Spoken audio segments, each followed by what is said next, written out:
Toshkent-Samarqand avtomobil yo'lini Jizzax qismida ko'pchiligimiz ko'rganmiz. Qatnov qismiga bir nechta shaxslar chiqib, haydovchilarga kafe, restoranlarning menyusi tushirilgan taklifnomalarni berishadi yoki haydovchilar qizil chiroqda to'xtagan paytda ularga kelib bayroqchalar sotadi. Ayrimlar bor, tilanchilik maqsadida qatnov qismiga chiqib olishadi. Deylik, kimdir bor, yaxshi niyatda haydovchilarga qandaydir bir hadyalarni ulashadi. Hurmatli vatandoshlar, bu kabi harakatlarni qilish, boshqa bir fuqarolar harakat qatnashchilariga xalaqit berib, yo'lda qatnov qismiga chiqishi mumkin emas. Deylik, misol uchun, siz chiqdingiz, qanaqadir bir yaxshi niyatingiz bor, ko'nglingizda, qalbingizda xolisona chiqib haydovchilarga qandaydir bir hadya ulashyapsiz.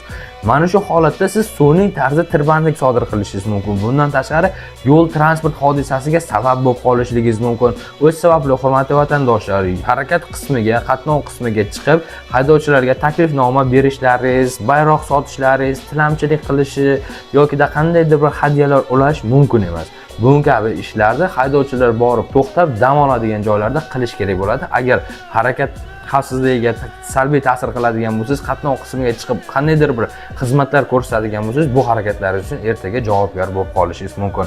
Video foydali bo'lgan bo'lsa, obuna bo'lishni va videoni barcha yaqinlaringizga yuborib qo'yishni unutmang.